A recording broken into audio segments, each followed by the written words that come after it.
ಇನ್ನು ಮಲೆನಾಡಿನಲ್ಲಿ ಮಳೆಯ ಅಬ್ಬರ ಜಾಸ್ತಿ ಇದೆ. ಹಾಗಾಗಿ ತುಂಗಾ ನದಿ ತುಂಬಿ ಹರಿತಾ ಇದೆ.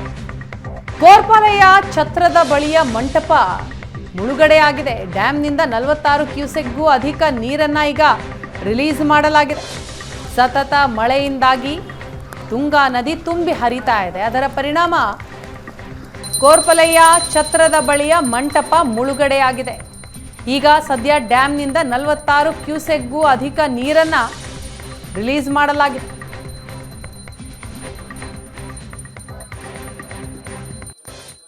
ಮಲೆನಾಡಿನಲ್ಲಿ ವರುಣನ ಆರ್ಭಟ ಹೆಚ್ಚಾಗ್ತಾ ಇದೆ. ಈ ಹಿನ್ನೆಲೆಯಲ್ಲಿ ಪುನರುಸು ಮಳೆಯ ಆರ್ಭಟದ ಹಿನ್ನೆಲೆಯಲ್ಲಿ ನದಿ ತೊರೆ ಹಳ್ಳಗಳು ಕೂಡ ಉಕ್ಕಿ ಹರಿತಾ ಇದೆ. ನಾನೀಗ ಶಿವಮೊಗ್ಗದ ತುಂಗಾ ನದಿಯ ಭಾಗದಲ್ಲಿ ನಿಂತಿದ್ದೇನೆ. ನೀವು ನೋಡ್ತಾ ಇರ್ಬೋದು, ನನ್ನ ಹಿಂದೆ ತುಂಗಾ ಸೇತುವೆ ಕಾಣಿಸ್ತಾ ಇದೆ. ಹೇಗೆ ತುಂಗಾ ನದಿ ಉಕ್ಕಿ ರಭಸದಿಂದ ಹರಿತಾ ಇದೆ ಅನ್ನೋದು ನಿಮಗೆ ಕಾಣಿಸ್ತಾ ಇದೆ. ಜೊತೆಯಲ್ಲಿ ಈ ತುಂಗಾ ನದಿ ಹೀಗೆ ಉಕ್ಕಿ ಹರಿತಾ ಇದ್ದರೆ ಯಾವಾಗಲೂ ಕೂಡ ಶಿವಮೊಗ್ಗದ ಭಾಗದಲ್ಲಿ ಒಂದು ರೀತಿಯ ಆತಂಕದ ವಾತಾವರಣ ಉಂಟಾಗ್ತಾ ಇತ್ತು. ತುಂಗಾ ನದಿ ಉಕ್ಕಿ ಹರಿದ್ರೆ ಶಿವಮೊಗ್ಗದ ಹಲವು ಪ್ರದೇಶಗಳು ಮುಳುಗಡೆ ಆಗುತ್ತೆ ಅನ್ನೋ ಭೀತಿನಲ್ಲಿದ್ವು. ಆದರೆ ಇಂದು ಆ ಸ್ಥಿತಿಯಲ್ಲಿಲ್ಲ. ಈಗ ನದಿಯ ಒಂದು ಭಾಗದಲ್ಲಿ ಸುಮಾರು 100 ಕೋಟಿ ವೆಚ್ಚದಲ್ಲಿ ರಿವರ್ ಫ್ರಂಟ್ ಮಾದರಿಯಲ್ಲಿ ಒಂದು ತಡೆಗೋಡೆಯನ್ನು ನಿರ್ಮಿಸಲಾಗಿದೆ. ಅದರ ಮೇಲೆ ಉದ್ಯಾನವನಗಳನ್ನು ಕೂಡ ನಿರ್ಮಾಣ ಮಾಡಲಾಗಿದೆ. ಈ ಹಿನ್ನೆಲೆಯಲ್ಲಿ ಸಾಕಷ್ಟು ಪ್ರವಾಸಿಗರು ಕೂಡ ಇದರಲ್ಲಿ ಬರ್ತಾ ಇದ್ದಾರೆ. ಬಂದ್ಬಿಟ್ಟು ಅವರು ತಮ್ಮ ಪ್ರವಾಸದ ಜೊತೆಗೆ ಇಲ್ಲಿ ಒಂದು ರೀತಿಯ ರಿವರ್ ಫ್ರಂಟ್ನಲ್ಲಿ ಸೈಕಲಿಂಗ್ ಮಾಡೋಂಥದ್ದು, ಮತ್ತೊಂದು ಎಲ್ಲ ಒಂದು ರೀತಿಯ ಉತ್ಸಾಹದಿಂದ ಎಲ್ಲ ಮಾಡ್ತಾ ಇದ್ದಾರೆ. ಮೇಡಮ್, ಈಗ ರಿವರ್ ಫ್ರಂಟ್ ಮೇಲೆ ಬರ್ತಾ ಇದ್ದೀರಿ, ತುಂಗಾ ನದಿ ತುಂಬಿ ಹರಿತಾ ಇದೆ, ನೀವು ಸೈಕ್ಲಿಂಗ್ ಮಾಡ್ತಿದ್ದೀರಿ, ಏನಿಸ್ತಾ ಇದೆ? ತುಂಬ ಚೆನ್ನಾಗಿ ಅನಿಸ್ತಿದೆ, ತುಂಬ ಖುಷಿ ಆಗ್ತಿದೆ. ಆಮೇಲೆ ಒಳ್ಳೆ ಮಜಾ ಬರ್ತಿದೆ. ಮಳೆಯಲ್ಲಿ ಈ ಥರ ಸೈಕ್ಲಿಂಗ್ ಮಾಡಿಕೊಂಡು ಅಕ್ಕಪಕ್ಕ ನೋಡಿಕೊಂಡು ನದಿ ತುಂಬ ಹೋಗ್ತಿದೆ. ಒಂಥರ ಮಜಾ ಬರ್ತಿದೆ. ಮಂಟಪ ತುಂಬಿದೆ. ಹಿಂದೆ ಮಂಟಪ ತುಂಬಿದ್ರೆ ಊರೊಳಗೆ ನೀರು ಬರೋದು. ಈ ಸತಿ ಹಂಗಾಗಲ್ಲ. ಇದು ರಿಟೈನಿಂಗ್ ವಾಲ್ ತಡೆಗೋಡೆ ಕಟ್ಟಿದ್ದಾರೆ. ಹಂಗಾಗಿ ಜನರಿಗೆಲ್ಲ ಸೇಫ್ಟಿ, ಸುರಕ್ಷಿತ ಕ್ರಮವಾಗೆಲ್ಲ ಚೆನ್ನಾಗಿ ಮಾಡ್ಯಾರೆ. ಹಂಗಾಗಿ ಮಳೆ ನೀರು ಹೊರಗೆ ಬರಲ್ಲ. ರಿಟೈನಿಂಗ್ ವಾಲ್ ಕಟ್ಟಿರೋದ್ರಿಂದ ಅಲ್ಲಿ ನಾವು ಎಲ್ಲ ಸೇಫ್ಟಿ ಮಾಡ್ಯಾರೆ. ಅಲ್ಲೊಂದು ಗೇಟ್ ಮಾಡಿದ್ದಾರೆ. ಇಲ್ಲಿ ಪೂಜೆ ಮಾಡೋರಿಗೆ ಎಲ್ಲ ತುಂಬ ಅನುಕೂಲ ಮಾಡ್ಯಾರೆ, ಚೆನ್ನಾಗಿ ಮಾಡ್ಯಾರೆ. ತುಂಗಾ ನದಿ ಉಕ್ಕಿ ಹರಿತಾ ಇದೆ ಅಂದರೆ ತುಂಬಿದ ತುಂಗೆಗೆ ಪೂಜೆಯನ್ನು ಕೂಡ ನೆರವೇರಿಸುವ ಕೆಲಸಗಳಾಗ್ತಾ ಇದೆ. ಸಾಕಷ್ಟು ಜನ ಬಂದಿದ್ದಾರೆ. ಇಲ್ಲಿ ನೋಡ್ಬೋದು, ಪೂಜೆ ಸಾಮಗ್ರಿಗಳನ್ನು ಹಿಡ್ಕೊಂಡು ಪೂಜೆಯನ್ನು ಮಾಡಲಿಕ್ಕೆ ಬಂದಿದ್ದಾರೆ.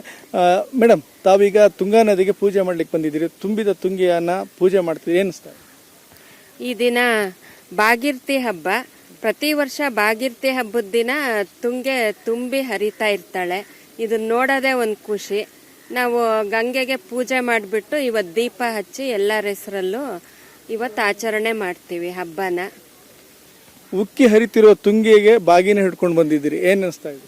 ಸರ್, ಮುಂಚೆ ನಾವು ಸಣ್ಣವರಿದ್ದಾಗ ತುಂಬ ಇದನ್ನ ವಿಜೃಂಭಣೆಯಿಂದ ಆಚರಿಸ್ತಿದ್ವಿ. ಹೋದ ಸತಿ ಮಳೆ ಆಗಿರಲಿಲ್ಲ, ನಮ್ಗದೊಂದು ಕೊರಗಿತ್ತು. ಬಟ್ ಈ ಸತಿ ತುಂಬಾನೇ ಚೆನ್ನಾಗಿ ಮಳೆ ಆಗ್ತಾ ಇದೆ. ಸೊ ನಮ್ಗೊಂದು ಎಕ್ಸೈಟ್ಮೆಂಟ್. ಇದನ್ನ ಈ ಸತಿ ನಮ್ಮ ಮಕ್ಳನ್ನೆಲ್ಲ ಕರ್ಕೊಂಡ್ ಬಂದಿದೀವಿ. ಅವ್ರಿಗೆಲ್ಲ ಗೊತ್ತಾಗಬೇಕು ಇದು ಹೆಂಗೆ ಆಚರಣೆ ಮಾಡ್ತೀವಿ ಅಂತ. ಸೊ ತುಂಬ ಖುಷಿ ಆಗ್ತಾ ಇದೆ. ತುಂಗಾ ನದಿ ತುಂಬಿ ಹರಿತಾ ಇದೆ. ಪೂಜೆ ಮಾಡಲಿಕ್ಕೂ ಕೂಡ ಸಾಕಷ್ಟು ಸಂಖ್ಯೆಯಲ್ಲಿ ಬರ್ತಾ ಇದ್ದಾರೆ. ಹಾಗೆ ರಿವರ್ ಫ್ರಂಟ್ ಮಾಡಿರೋ ಹಿನ್ನೆಲೆಯಲ್ಲಿ ನೂರಾರು ಸಂಖ್ಯೆಯಲ್ಲಿ ಕೂಡ ಪ್ರವಾಸಿಗರು ಬರ್ತಾ ಇದ್ದಾರೆ.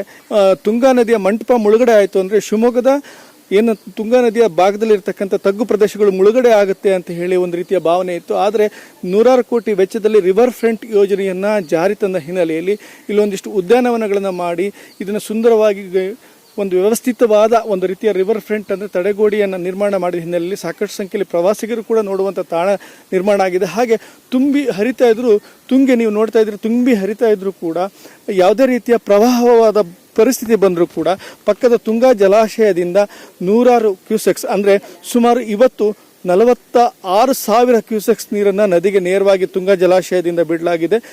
ಹಾಗೆ ಈ ಥರದ 40,000 ಕ್ಯೂಸೆಕ್ಸ್ ಬಂತು ಅಂತ ಹೇಳಿದರೆ ತುಂಗಾ ನದಿಯ ಭಾಗದಲ್ಲಿ ಮುಳುಗಡೆ ಅನ್ನುವ ಭೀತಿ ಇತ್ತು. ಆದರೆ ಇವತ್ತು ಆ ಭೀತಿ ಇಲ್ಲ. ಆ ಹಿನ್ನೆಲೆಯಲ್ಲಿ ಸಾಕಷ್ಟು ಪ್ರವಾಸಿಗರು ರಿವರ್ ಫ್ರಂಟ್ ಯೋಜನೆಯಿಂದ ಸುರಕ್ಷಿತ ತುಂಗಾ ನದಿಯ ತೀರವನ್ನು ಕಾಣಬಹುದಾಗಿದೆ. ಶಿವಮೊಗ್ಗ ನಗರದಲ್ಲಿ ಮುಳುಗಡೆಯ ಭೀತಿ ಕಡಿಮೆ ಆಗಿದೆ ಅಂತಲೇ ಹೇಳಬಹುದು. ಶಿವಮೊಗ್ಗದಿಂದ ಕ್ಯಾಂಪಸ್ ಅತಿಕ್ ಜೊತೆ ರಾಜೇಶ್ ಕಾಮತ್, ಏಷ್ಯಾನೆಟ್ ಸುವರ್ಣ ನ್ಯೂಸ್.